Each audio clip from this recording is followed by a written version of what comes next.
ഈ gen C കുട്ടികളിലേക്ക് വരുമ്പോൾ അവർ ഈ വാസ്തു ഫെൻഷുയി പോലുള്ള കാര്യങ്ങളിൽ വല്ല വിശ്വാസം കാണിക്കുന്നുണ്ടോ സാറേ? അതോ ഇല്ല.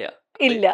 ഇപ്പത്തെ ഒരു കാലഘട്ടത്തിൽ, കാരണം 2 സെന്റ് അല്ലെങ്കിൽ എറണാകുളത്തൊക്കെ സംബന്ധിച്ച് 2 സെന്റ് അതിനൊന്നും നമുക്കിത് നോക്കാൻ കഴിയില്ല. ആ കഴിയില്ല. പ്ലോട്ട് എങ്ങനെയാണോ അതിനനുസരിച്ച് നമ്മൾ ആഗ്രഹം എങ്ങനെയാണോ അത് നോക്കാനേ പറ്റുള്ളൂ. അവിടെ പിന്നെ രണ്ടാമതൊരു ഓപ്ഷൻ ഇല്ല.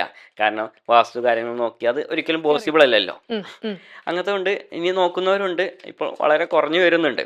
നമ്മൾ ജെൻസി കുട്ടികൾ അധികം ഇല്ല, ഇതിലൊന്നും വിശ്വസിക്കുന്നില്ല. വിശ്വസിക്കുന്നില്ല എന്നുള്ള ഒരു രീതിയിലാണ് ഇപ്പോൾ വരുന്നത്. പിന്നെ ആ പ്ലോട്ടിനനുസരിച്ചിട്ട് എങ്ങനെയോ അതാണ്ട് മാക്സിമം വരെ പ്ലാൻ കാര്യങ്ങൾ ചെയ്യാം. അതാണ്. കാരണം ഇപ്പം ഈ കുട്ടികൾ അധികം അതിൽ കാര്യമായിട്ട് വിശ്വസിക്കുന്നില്ല പറഞ്ഞു. ഇനി ഭൂമി തിരഞ്ഞെടുക്കുന്ന സമയത്ത് എന്തെങ്കിലും നമ്മൾ ശ്രദ്ധിക്കേണ്ട കാര്യങ്ങളുണ്ടോ സാർ? കാരണം പണ്ടൊക്കെ ഭയങ്കര വിശ്വാസമുണ്ട്. ഈ ശവപ്പറമ്പിനടുത്തുള്ള പ്ലോട്ടുകൾ മേടിക്കുമ്പോൾ അതിൻ്റേതായിട്ടുള്ള ഒരു നെഗറ്റീവ് വൈബ് കിട്ടും. ദർശനം ഇങ്ങോട്ടാണെങ്കിലേ കാര്യമുള്ളൂ.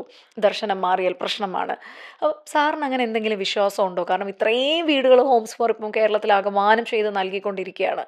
എന്തെങ്കിലും ഒരു എക്സ്പീരിയൻസോ എന്തെങ്കിലും ഷെയർ ചെയ്യാനുണ്ടോ സാറിന്? അങ്ങനെ പ്രത്യേകിച്ചില്ല. എന്നിരുന്നാലും പോലും നമുക്ക് ആ ഒരു ഫാമിലിക്ക് അങ്ങനെ ഒരു വിശ്വാസം ആരെങ്കിലും ഒരാളുണ്ടെങ്കിൽ നമ്മൾ ചെയ്യാതിരിക്കാന്നുള്ളതാണ്. കാരണം ഫാമിലി 4-5 ഫാമിലി എത്ര പേരുണ്ടോ അവർക്ക് ആ ഒരാൾക്ക് ചിലപ്പോൾ അങ്ങനെ ഒരു വിശ്വാസം ഉണ്ടെങ്കിൽ പിന്നെ ആ ഭാവിയിൽ അവിടെ താമസിക്കുമ്പോൾ മുഴുവനായിട്ടും വേറെ എന്തെങ്കിലും ഇഷ്യൂ ആവും വരുന്നത്. പക്ഷെ നമ്മൾ അതിലോട്ടായിരിക്കും കണക്ട് നമ്മൾ ചെയ്യുക. കണക്ട് ചെയ്യും അതെ, ഇത് ആയതുകൊണ്ട്. അതുകൊണ്ട് അപ്പോൾ മാക്സിമം ഉണ്ടെങ്കിൽ ഒഴിവാക്കുക.